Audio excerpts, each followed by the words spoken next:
Meus irmãos, o nosso abraço fraterno, nosso boa noite e o desejo do fundo do coração que já estejamos asserenados, em paz conosco mesmos, porque nós teremos a partir de agora mais uma noite especial na nossa atual existência, quando se trata, e o nosso objetivo fundamental será sempre esse, de nos direcionar a conhecimentos dentro do aspecto ético-morais, na proposição da doutrina espírita, para que possamos fazer, como já estamos fazendo, escolhas mais felizes. Desta maneira, nos tornar gradativamente seres humanos com maior capacidade de tomar decisões acertadas, sem mais perturbarmos a nós próprios, bem como aqueles que caminham conosco também com o mesmo objetivo, na direção da plenitude. Neste longo caminho ascensional, na direção dos braços do Criador, que nos espera para fazer uma festa futuramente, sem sombra de dúvida. Antes que façamos a nossa prece e apresentemos o nosso expositor, alguns avisos de caráter geral. Assembleia Geral Extraordinária e edital de convocação. Esta sociedade, através de sua presidente, Sueli El Ashkar, nos termos do artigo 17, convoca os associados para a Assembleia Geral Extraordinária a realizar-se dia 10 de agosto, agora sábado, em primeira convocação às 18h30 e em segunda às 19h30 com qualquer número de associados. Neste espaço físico, para tratar da seguinte ordem do dia: 9ª alteração do Estatuto. Cascavel, 3 de agosto de 2013, Sueli El Ashkar, presidente da sociedade. Então, todos aqueles que somos associados, teremos uma Assembleia Geral Extraordinária neste sábado, a partir das 18h30, para que cumpramos com as nossas devidas obrigações. Uma outra informação importante também é que nesta terça-feira estamos dando sequência às 18h15, em uma exposição doutrinária, tratando-se do projeto de Giuri, a terapia do perdão. Como perdoar as ofensas e aqueles que nos ofendem? É o tema do Dr. Wagner Basségio. Então, a partir das 18h15, nesta terça-feira, a segunda etapa desse projeto, que ele está se desenvolvendo em 3 partes, Nós mesmo, mês que vem, faremos, então, a conclusão desse projeto, enfocando a terapia do perdão. Muito importante que nos envolvamos com isso. Próximo está também, na semana que vem, um outro projeto que estamos elaborando, que é também do DIGE, Educação, Família e Educação dos Filhos. No dia 15, na próxima quinta-feira, vai estar aqui, então, a nossa professora doutora Fernanda Vaz, trabalhando a sua temática de educação e consumismo. Estas exposições já estão sendo chamadas, estão sendo postas aí no Celotex, no quadro de aviso, para que nós tomemos ciência dessas estruturas. Vamos fazer a nossa prece e, em seguida, faremos uma pequena introdução que guarda a relação no contexto e vamos apresentar o nosso Jorge para que nos conduza na reflexão da noite.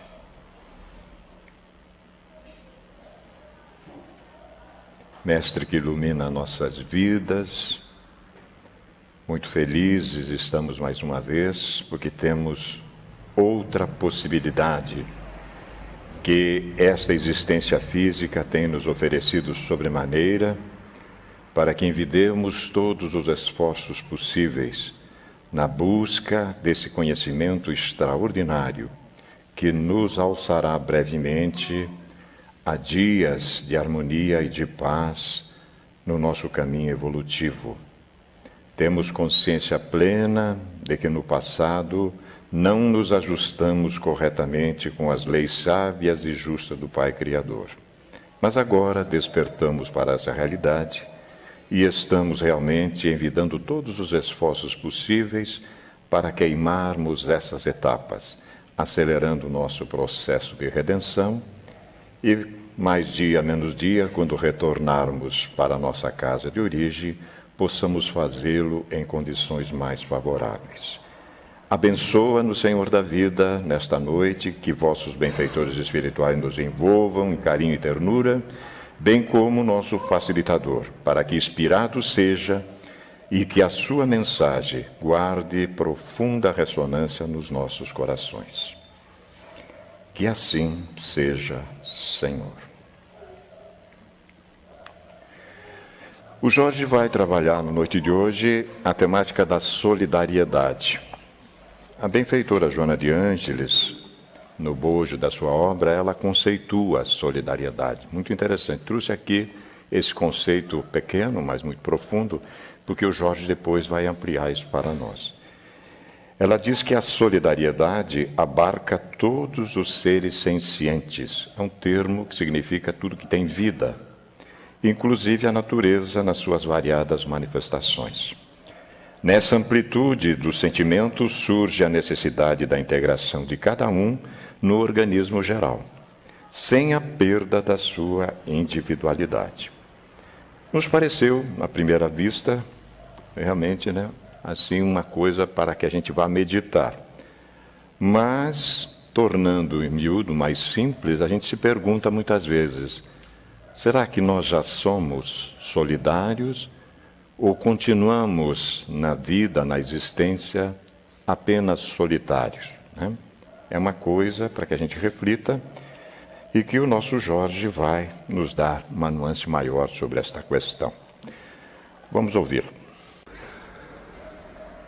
Senhoras, senhores, meus caros jovens, meus irmãos no ideal espírita, é mais uma vez uma grande alegria retornar a esta casa, trazendo mais uma vez um tema para ser visto, analisado, sobre a ótica da nossa querida doutrina espírita. Queremos pedir a Deus, nosso Pai, que permita que possamos receber a assistência espiritual dos amigos, benfeitores, para que possamos conduzir a nossa tarefa a bom grado. Nós resolvemos trazer o tema fraternidade hoje, porque em toda a vida observamos e sentimos até uma emoção muito forte, contagiante até, que nos leva às vezes às lágrimas, quando vemos uma atitude solidária. Conheço pessoas que não se comoviam diante de nada, não se assustavam, não temiam absolutamente nada, mas ao verem uma atitude solidária, lágrimas furtivas apareciam em seus olhos. O que seria a fraternidade e a solidariedade? Se nós falarmos primeiramente sobre fraternidade, nós vamos defini-la como um laço mais ligado à ideia de parentesco, de irmãos, de irmandade. É um elo estreito entre pessoas, parentes da mesma organização, ou que participam de um mesmo ideal. O amor ao próximo. Já a caridade, como nós a entendemos tão bem, já falamos diversas vezes sobre ela na doutrina espírita, nós já vemos a caridade como a ideia de benevolência, indulgência e perdão. No cristianismo, a prática do bem ao próximo, como expressão de amor a Deus, ato pelo qual se beneficia o próximo, os pobres, os desprotegidos, tratando também da piedade e da compaixão. Mas a solidariedade, que é o tema da noite, nós vamos entendê-la então de uma forma muito parecida, com algumas sutis diferenças. Seria a qualidade do ser solidário, a dependência mútua entre os homens. Sentimento que leva os homens a se auxiliarem mutuamente. Assistência moral que se presta a alguém. Sentimento de simpatia ou de piedade por um desprotegido. Compromisso pelo qual as pessoas se obrigam umas às outras. Nós temos aqui, para iniciar o nosso raciocínio, a ideia trazida por um filósofo contemporâneo francês chamado Luc Ferry, que foi ministro da Educação na França, agora há pouco tempo. Este filósofo escreveu um livro chamado A Revolução do Amor. Ele é ateu. E nesse livro ele traz a ideia de um novo ser humano do século XXI. Pelo texto, pelo título, podemos imaginar a revolução do amor. E ele nos diz nesse livro, de uma forma categórica, que nasceu no terceiro milênio, no século XXI, um ser humano diferente. Um ser humano que, pela sua evolução, começou a afastar do seu convívio ideias de fanatismo religioso, político. Diz ele assim: as pessoas hoje não morrem mais por uma ideia, por uma religião, salvo ainda algumas exceções, mas ele fala da Europa, onde os países são mais desenvolvidos. E ele diz o seguinte, que não tem possibilidade hoje do ser humano morrer, ou se entregar, ou estar disposto a morrer por uma causa, por um líder, por um pensamento político, ou religioso, ou filosófico. Mas esse mesmo ser humano tem condição de se entregar espontaneamente em benefício de um irmão seu. E ele cita um exemplo que certa vez na França, numa cidade do interior, uma pequena escola foi invadida por um daqueles lunáticos armado e fez refém aproximadamente 40 crianças.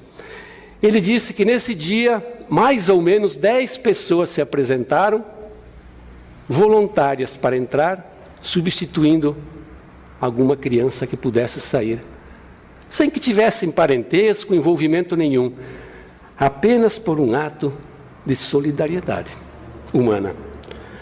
Nós sabemos que antigamente o ser humano trabalhava essas ideias do seu contato com a divindade, através de oferendas, de sacrifícios.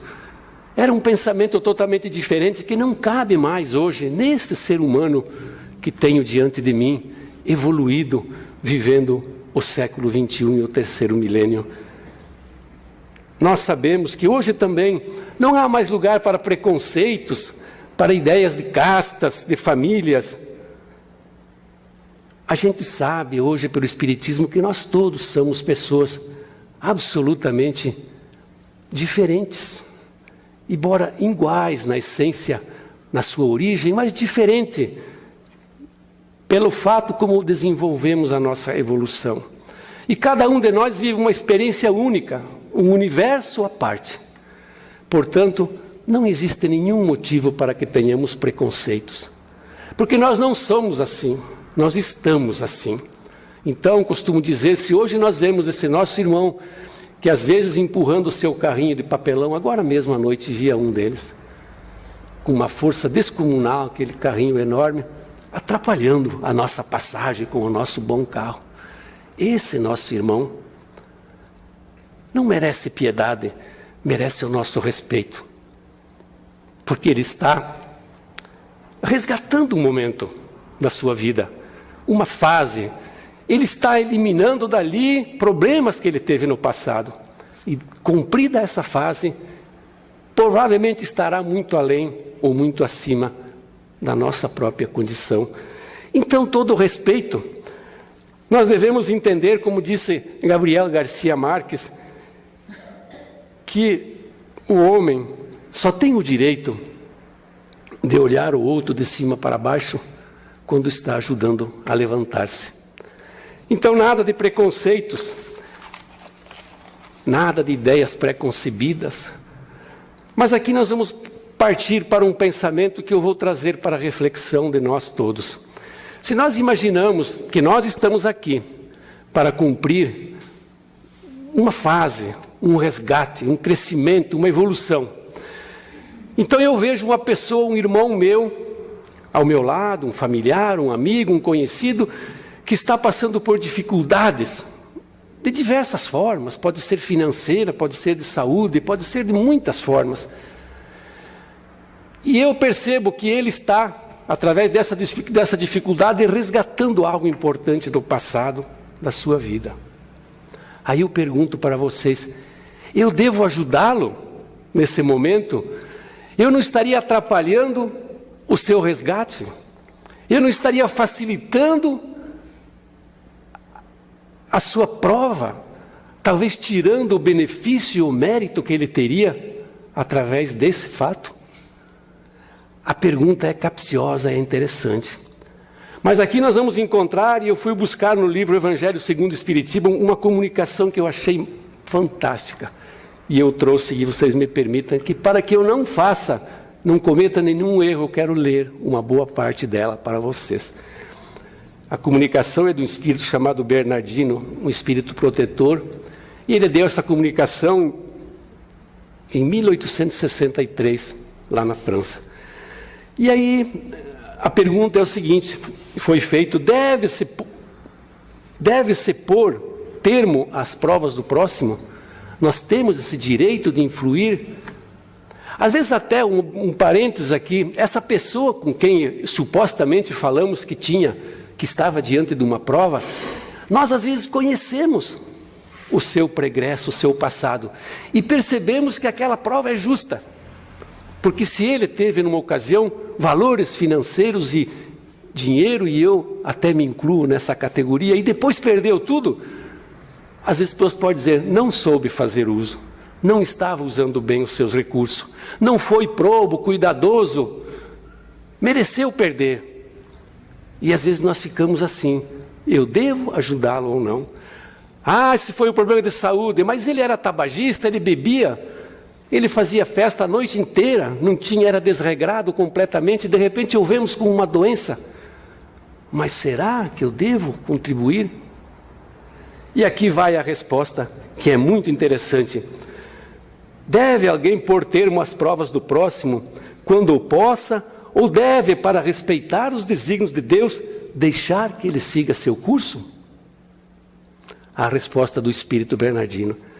Já vos temos dito e repetido muitíssimas vezes que estáis na terra de expiações para concluirdes as vossas provas, e que tudo o que vos sucede é consequência das vossas existências anteriores.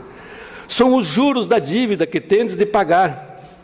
Este pensamento, porém, provoca em certas pessoas reflexões que devem ser combatidas, devido aos funestos efeitos que poderiam elas determinar. E ele continua, pensam alguns que estando na terra para espiar, cumpre que as provas sigam seu curso. Outros há mesmo que vão até o ponto de julgar que não só devem fazer para as atenuar, nada a fazer, mas que ao contrário ainda devem contribuir para que elas sejam mais proveituosas, tornando-as mais vivas, concordando para que a pessoa sofra mais. Grande erro, diz o Bernardino, espírito protetor. Grande erro. É certo que as vossas provas têm de seguir o seu curso que lhes traçou Deus. Dar-se-á, porém, conheçais esse curso? Sabeis até onde tem elas de ir? Ou se o vosso Pai misericordioso não terá dito ao sofrimento de tal ou tal de vossos irmãos, não irás mais longe? Sabeis se a providência não vos escolheu, não como instrumento de suplício para agravar o sofrimento do culpado, mas como bálsamo de consolação para fazer cicatrizar as chagas que a sua justiça abrira. Não digais, pois, quando verdes atingido um de vossos irmãos, é a justiça de Deus, importa que siga seu curso. Dizei antes, vejamos que meios o Pai misericordioso me pôs ao alcance para suavizar o sofrimento do meu irmão. Vejamos se as minhas consolações morais, o meu amparo material, os meus conselhos poderão ajudá-lo a vencer essa prova com mais energia, paciência e resignação.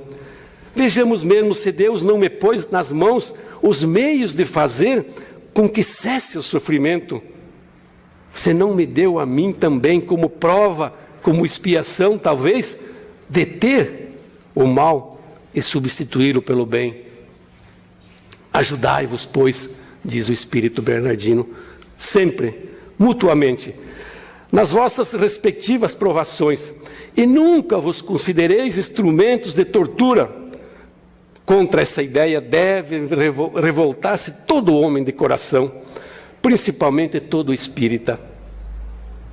Pode, portanto, sem receio empregar todos os esforços para atenuar o amargor da expiação, certo, porém, de que só a Deus cabe detê-la ou prolongá-lo, conforme julgar conveniente. Não haveria mais imenso orgulho da parte do homem em se considerar no direito de, assim dizer, revirar a arma dentro da ferida? De aumentar a dose de veneno nas vísceras daqueles que estão sofrendo, sob o pretexto de que tal é a sua expiação? Oh, considerai-vos sempre como instrumento para fazê-lo cessar.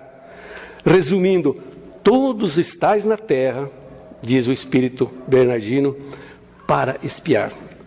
Mas todos, sem exceção, deveis esforçar-vos para abrandar a expiação do vosso semelhante, de acordo com a lei de amor ao próximo. Bernardino, Espírito, Bordeaux, 1863. Não resta mais dúvida sobre a nossa atuação e o nosso pensamento diante do sofrimento. Mas certa ocasião, numa reunião de família, encontrávamos numa situação muito difícil e ouvimos uma das nossas pessoas próximas dizer: mas olha, eu não tenho nada de problemas, a minha vida é uma beleza, era recém-casado, tinha um filho pequeno, todos saudáveis, finanças em dia, saúde, beleza, juventude, tudo em paz.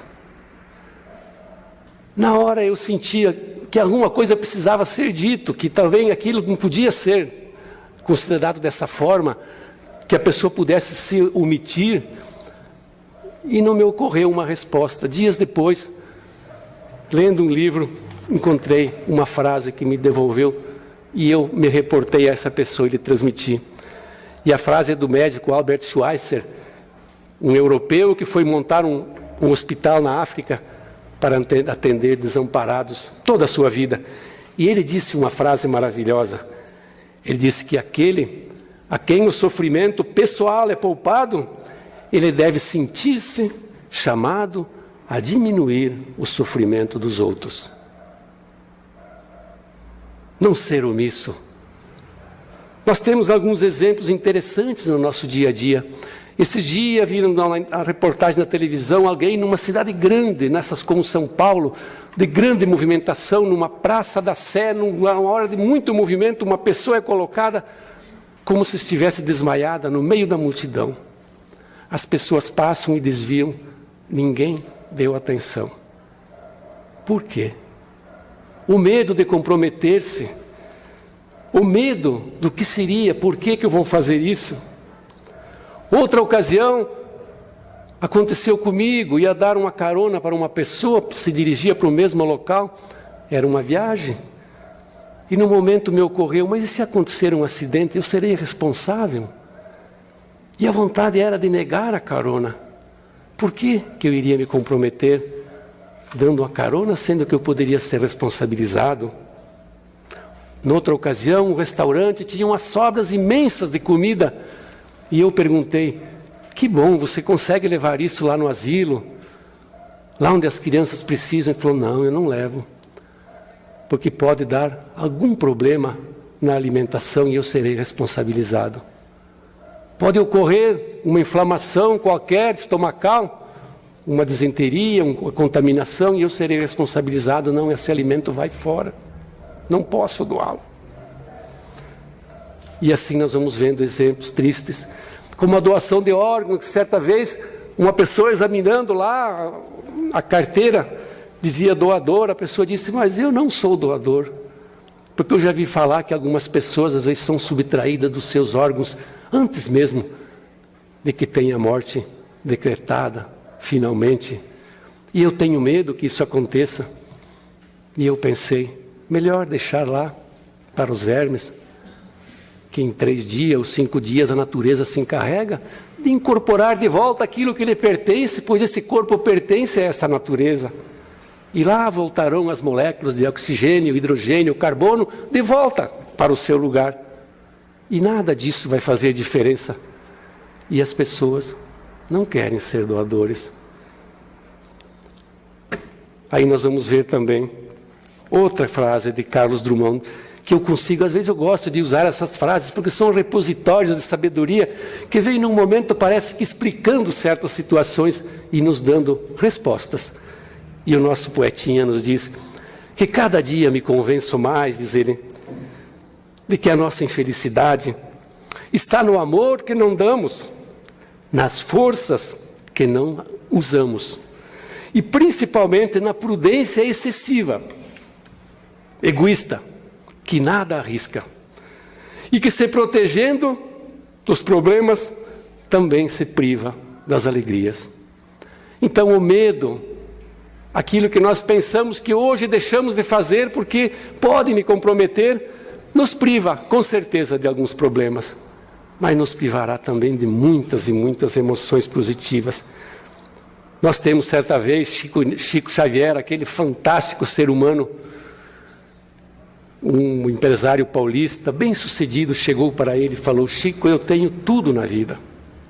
Tenho dinheiro, aviões, empresas, viajo para o exterior, tenho todo o dinheiro que eu preciso, tenho tudo. E, no entanto, vivo uma agonia, uma melancolia, uma tristeza e depressão. O que é que está me faltando, Chico? E o Chico, naquela sua maneira mineira, disse: o que falta para você é a alegria dos outros. Então, talvez essa resposta seja importante, talvez nós possamos utilizá-la no nosso dia a dia, na nossa relação com os nossos semelhantes, com a ideia de solidariedade. Ser solidário ou solitário são opções de viver, opções de vida, que pessoas hoje lamentavelmente assumem, e a gente respeita. A gente não critica, mas serve como alento ou como exemplo, talvez, de alguém que viveu um pouquinho mais. Essa opção de viver só é triste. Hoje, nas grandes cidades, como São Paulo, Rio de Janeiro, um dos maiores nichos de mercado que as empresas produtoras de alimento encontraram foi a produção de alimento individual. Aquele que você vai no mercado e compra a porção para uma pessoa só. E você põe no micro-ondas e está pronto o seu almoço. Grande quantidade de pessoas hoje preferem viver só. Com a ideia falsa, eu diria, aquela falsa liberdade. Ah, mas eu não quero ninguém que me incomode, que me atrapalhe. Mas você já pensou na troca de energia? Você já pensou no benefício que isso traz a você? No benefício que você jamais imaginará, o benefício indireto? Que a gente vive e aprende que a companhia, que os filhos que às vezes não queremos, não abraçamos, e às vezes preferimos um animalzinho de estimação, nada contra, eu também tenho. São maravilhosos, ensinam a gente a desenvolver o amor, esses bichinhos. Mas na Europa hoje tem gente que faz seguro-saúde desses animaizinhos, um luxo absurdo, gastando centenas de euros para prover as necessidades do animalzinho. E as crianças vivem no lixão. Como falei, nada contra os animaizinhos, mas ainda o animal mais importante da criação é o ser humano. E é esse. Quando o Vanim leu, eu vi que eu tinha cometido uma falha. E ontem eu me lembrei disso. Quando falamos em solidariedade, não só entre os homens, mas entre também esses animais. E aqui então vou corrigir a minha falha e dizer que eles também merecem a nossa solidariedade. Conheço gente que sai na rua, juntando esses animaizinhos, cachorros, às vezes doentes, com problemas e leva para a sua casa e os trata até que estejam bons, depois dá um destino. Solidariedade, meus irmãos. Como é bom a gente ser solidário. Fico triste, às vezes, esse dia também vi num filme uma situação, uma cena interessante, também que é bom citá-la. Um soldado na guerra, num campo de batalha, na frente de batalha, e tinha um tremendo mau humor e não tinha nenhum amigo. As pessoas, ele repelia todos. Até que um dia alguém chegou e falou para ele, mas por que você é assim? Ele falou, por que eu vou fazer amizade se amanhã eu posso vê-lo morrer? Por que eu vou me aproximar de alguém se amanhã eu vou sofrer? Então eu prefiro não ver nada. Mas será que esse é o método correto da gente viver e levar a nossa vida? Nós vivemos num mundo de provas e expiações em que a alegria e a tristeza fazem parte de um mesmo, saem do nosso mesmo sentimento. Suprimir uma seria suprimir a outra. Então nós precisamos viver alegrias e precisamos e temos que viver momentos de tristeza. Faz parte da nossa evolução. É como a dor e o prazer. Nós podemos hoje pegar uma pessoa e anestesiá-la. Ela não terá mais dor, mas ela terá prazer? Absolutamente não. Sentimentos que vêm da mesma origem. Então nós precisamos sim gostar, amar, ser solidário, conviver com harmonia, mesmo que depois tenhamos que chorar quando perdemos. Faz parte. É muito melhor assim. Outra coisa que compete lembrar, vocês não, que são mais jovens, mas nós que estamos chegando, eu e o Vanim, perto da nossa aposentadoria. É triste ver algumas pessoas que dizem, eu já fiz a minha parte, agora chega. Vou para casa colocar o pijama e o chinelo e vou descansar a minha vida. Candidatíssimo a uma depressão. Sério problema, perigo. Certa vez alguém disse, descobri algo de bom para fazer na velhice.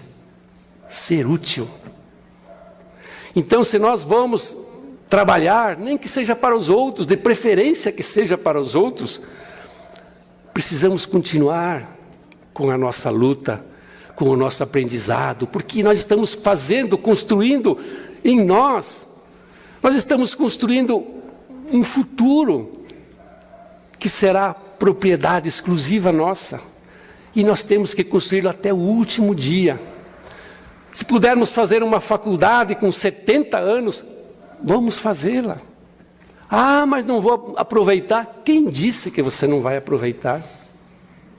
Ninguém vai tirar de você aquilo que você aprendeu. É herança sua. Você é herdeiro de você mesmo na próxima encarnação. Quando eu vejo essa máquina, computador, eu tenho medo dela. Não consigo me entender. Mas estou tentando aprender um pouquinho para que depois, lá, na outra vez, cada vez mais isso vai fazer parte da nossa vida, a gente não sofra tanto para se adaptar. Descobrir, ser útil.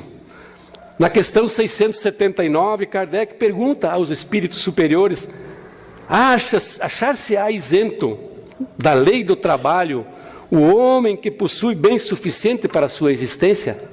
Quem de vocês já não fez o cálculo? Olha, eu vou viver tantos anos e a minha poupança está em tanto, meus bens dá tanto, não preciso mais trabalhar.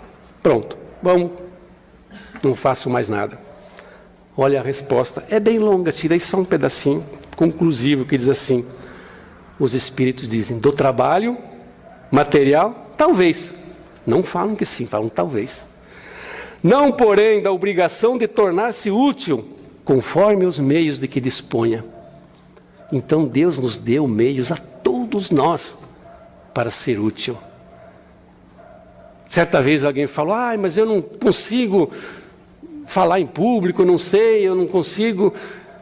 Eu falei, dê um jeito, participe, seja como for. As florestas seriam muito tristes se só cantassem os pássaros de canto bonito. É preciso que tenham todos os cantos na floresta.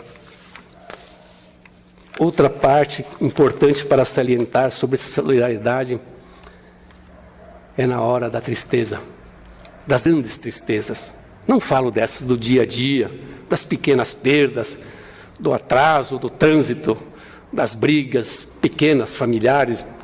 Eu falo das grandes perdas, entre aspas, porque não se perde quando se vai um dos nossos familiares, às vezes filhos. Essa coisa absurda que a gente não consegue entender. Mas nessa hora o valor da solidariedade é tão fantástico que a gente só entende quando vive a situação. Frequentemente eu falava, quando alguém, mas faleceu a mãe do amigo meu. Mas eu não vou lá, eu não sei o que dizer. Não precisa dizer nada. Aquela presença ali no seu lado é o suficiente. Quando alguém certa vez disse, na hora de uma tristeza dessa, e ligou para a minha casa de madrugada e disse: eu preciso da sua ajuda. Meu pai acabou de falecer. O pulo foi tão grande que em 5 minutos eu já estava no carro. A alegria, a satisfação de poder ajudar é indescritível. Quem descobre a alegria de auxiliar, descobre o mais precioso tesouro. E essa hora é importante. E nós dizemos que também que nada une mais 2 corações do que a virtude de terem chorado juntos. Então sejamos solidários às pessoas da nossa família, dos nossos amigos, da nossa convivência, porque todos nós definitivamente passaremos por essa experiência. Quem não passou ainda, fique tranquilo, vai passar, faz parte, e não há por que temer. Esta é a solidariedade dos momentos difíceis. Mas nós temos também a solidariedade dos bons momentos. Outra experiência que muita gente vive, e alguém já me contou e narrou. Quando eu tive problemas, eu tive muitos amigos. E eles me ampararam, me ajudaram, participaram comigo. De repente, tudo conspirou a favor. Eu consegui fazer uma fortuna. Consegui tudo que eu queria na vida, 10 vezes mais do que eu tinha. E senti que os meus amigos se afastavam. Que quando eu contava alguma coisa, não como forma de me engrandecer, mas para dividir a alegria, eles mudavam de assunto. E aqui eu lembro do apóstolo Paulo que disse, o Vanin sabe, né? Alegrai-vos com os que se alegram e chorai com os que choram. Oscar Wilde disse certa vez que todo mundo sabe compadecer do sofrimento de um amigo. Mas é preciso ter, diz ele, uma alma realmente bonita para se apreciar o sucesso de um amigo. Então, quando você tem alguém que está passando por dificuldade e você está junto, depois essa pessoa supera, cresce, aprende, vence na vida, compartilhe com ela, alegre-se com ela. Ela precisa também, nesse momento da sua companhia, do seu entendimento, da sua solidariedade. Nós não vivemos sem o dinheiro. Saímos daqui, precisamos abastecer o carro, comprar as comidas, pagar o colégio das crianças, o aluguel, a casa, a luz, a água, tudo. Não é mais como era no tempo do Cristo, que ele disse, vão, passem nas casas das pessoas e fiquem com eles, não era necessidade de nada. Hoje não é mais assim. Então precisamos ser práticos, precisamos trabalhar, buscar os nossos recursos para uma vida melhor. Mas não é só isso. Esse dia alguém disse que era hipocrisia, mas eu disse que alguém teria dito que a pessoa era tão pobre, mas tão pobre, que a única coisa que ela tinha era dinheiro. Ele disse, mas isso é hipocrisia. Não sei se é. Talvez existam pessoas que vocês conhecem que são assim. Tão pobres, mas tão pobres que a única coisa que elas têm é dinheiro. Nós podemos falar que todos nós temos uma forma e uma maneira de ajudar. Certa vez, agora há pouco tempo, girava na internet uma historinha maravilhosa que eu quero compartilhar com vocês. Ainda temos alguns minutos. Contava a história de um senhor, uma pessoa do bem, que certa vez chegando numa igreja, todo dia ele chegava para rezar na igreja. E ele observava que tinha lá na janela uma corujinha, no mesmo lugar, absolutamente imóvel. E ele rezava e olhava e começou a se intrigar com aquele bichinho. E foi lá mexer para ver se ela estava viva, porque achou isso, pode ser até que não seja. Ela estava viva. Mas aí ele foi observando mais e ele viu que aquela corujinha era cega. Aí ele ficou totalmente tomado de compaixão, de preocupação, mas como é que ela se alimenta, se ela é cega? E aí apareceu um falcãozinho, entrou por um buraco da janela, com um insetozinho, foi lá, colocou na boca da corujinha e alimentou. Ele observou aquilo, ficou tomado de uma emoção tão grande que ele pensou, se Deus consegue fazer isso com esse animal, o que Ele não fará por mim? E era uma pessoa bem situada, mas saiu dali, vendeu, deu, se desfez de todas as suas coisas e foi para a porta da igreja pedir esmola. Porque Deus há de cuidar de mim como cuidou da corujinha. Mas as pessoas passavam, olhavam, mas esse aí não é o fulano que era da... Mas o que ele está fazendo aqui? E não davam esmola. E um dia, 2, 3, já estava batendo a fome muito forte, e ele foi ter com um superior dele e contou a história. Falou, olha, eu vi a corujinha, tive a certeza de que Deus faria por mim tudo o que eu precisasse. Então eu entreguei os meus bens e fui pedir esmola na porta da igreja, porque Deus haveria de prover. E o sábio lhe disse, será que você não entendeu mal a mensagem? Será que Deus não queria que você fosse o falcão, em vez da coruja? Que você tivesse a ocasião de levar as pessoas à sua necessidade? Então muitas vezes nós temos a vontade, às vezes, de virarmos a corujinha. Mas nós podemos ser o falcão. Temos saúde, energia, força, inteligência. Vamos usá-la. Sejamos o falcão que vai levar a quem precisa e não esperar que venham trazer para nós.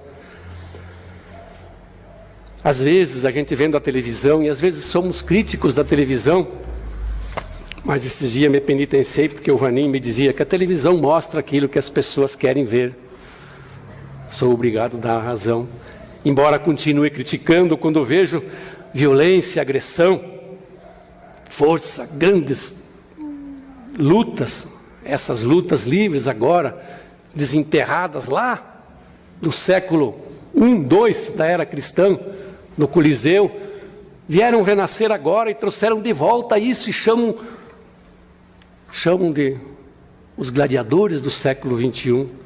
E nós vemos esse absurdo, pessoas que se destroem, porque ali não tem regras, é para matar mesmo, é para machucar, e ver-se ossos estalando, quebrando, e pessoas enxugando sangue durante os intervalos, e isso mostrado ao vivo para milhões de pessoas, transferindo uma energia que vocês imaginem que energia está vindo aí.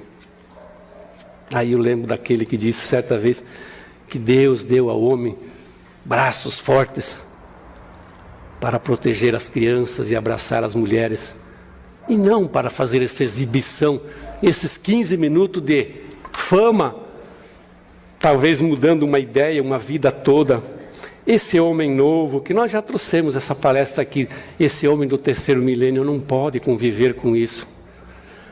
Nós sabemos hoje que as nossas células se multiplicam aos milhões todos os dias, e são tomadas pelo nosso pensamento, porque pensamento é energia, e esse pensamento que sai de nossa cabeça, de beligerância, de guerra, de força, de briga, de ódio, de vingança, cria organismos doentes, que se manifestam logo ali na frente, através de um câncer, através de uma gastrite, de uma úlcera, de um câncer de próstata, e tantas outras maneiras de manifestar essa energia deletéria que nós colocamos nas nossas células por livre, espontânea vontade, nos colocando no lugar do lutador e agredindo, e vendo absurdos, como até comentava ontem na viagem, que a pessoa, depois de acertar um chute na cabeça, derrubar o adversário, esmurrá-lo até ficar uma pasta de sangue, o juiz separa e ele se vira,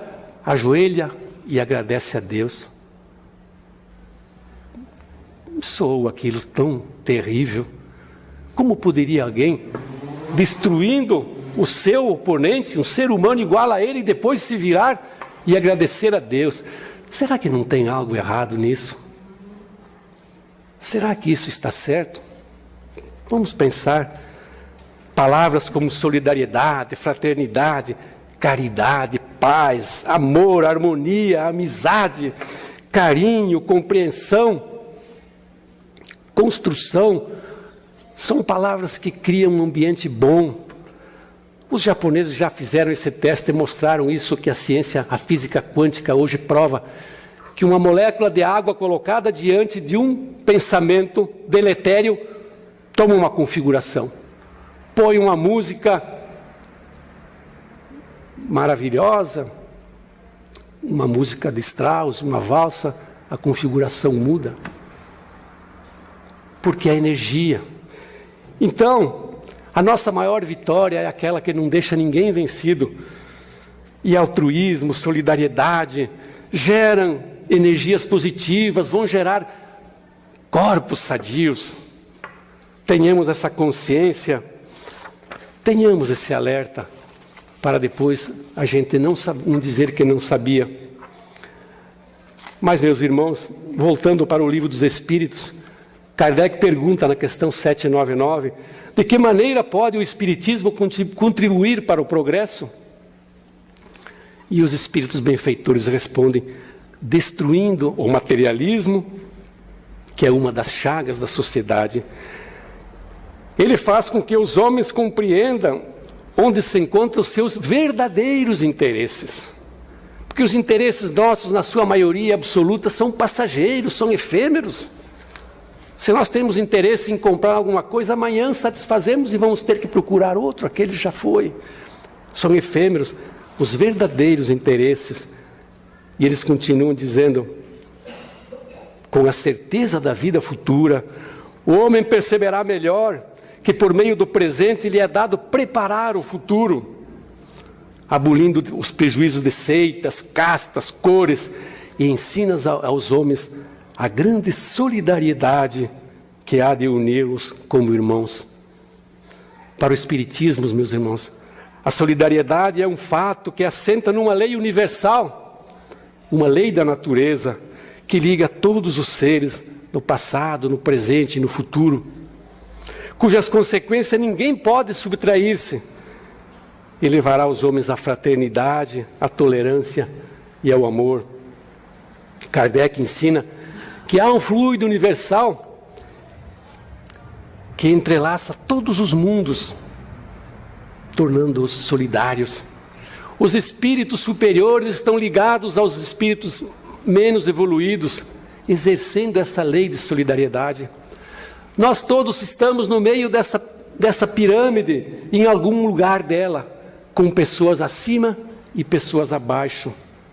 E aí, essa lei maior da fraternidade, que ela é universal, deve reger o pensamento de todos, e os espíritos superiores, eles já sabem disso e vivem essa realidade. E nós precisamos aprendê-la, seja quantas vezes forem necessárias nós renascer, até o dia que aprenderemos a ideia da solidariedade. E aqui vai a advertência. Na questão 807, Kardec volta a perguntar: que se deve pensar dos que abusam da superioridade de suas posições sociais para em proveito próprio oprimir os fracos? Significa usar exatamente o contrário da solidariedade. E os espíritos respondem: merecem anátema, condenação. Ai deles, serão a seu turno oprimidos, renascerão numa existência em que terão que sofrer tudo o que tiveram feito sofrer aos outros. Simples lei de causa e efeito que nós tão bem a conhecemos. Ah, solidariedade cósmica. O mundo, esses mundos maravilhosos estão entrelaçados, como diz Kardec, nessa fluido universal. Nós todos temos, pela graça de Deus, o anjo da guarda. Quantas vezes nós se lembramos dele? Quase nunca, né? Eu mesmo esqueço totalmente dele. Às vezes me penitencio, lembro dele lá uma vez por mês.